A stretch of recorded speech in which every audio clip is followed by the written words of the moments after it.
IPL 2025मध्ये Rajasthan रॉयल्सकडून खेळणाऱ्या 14 वर्षीय वैभव सूर्यवंशीने केवळ 35 चेंडूमध्ये धडाकेबाज शतक झळकावून इतिहास रचलाय. गुजरात टायटन्स विरुद्ध सवाई मानसिंग स्टेडियमवर झालेल्या सामन्यात त्याने अनुभवी गोलंदाजाविरोधात तडाखेबंद फलंदाजी केली आहे. हे शतक IPLमधील दुसऱ्या क्रमांकाचं सर्वात वेगवान शतक ठरलं असून वैभव युसुफ पठाणलाही मागं टाकत सर्वात जलद शतक करणारा भारतीय ठरला आहे. तो IPLमध्ये शतक करणारा सर्वात तरुण आणि वरिष्ठ T20 क्रिकेटमधील कमी वयातील शतकवीर ठरला आहे.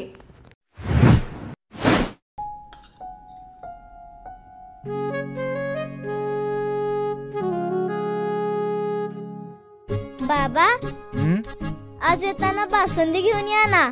अगं, कालच आपण आईचा वाढदिवस होता म्हणून आणली होती ना. ऐकलं, गोकुळची बासुंदी पुन्हा खावीशी वाटतेय. खरं सांगू, मलाही खावीशी वाटतेय. पुन्हा पुन्हा खावीशी वाटणारी गोकुळ बासुंदी.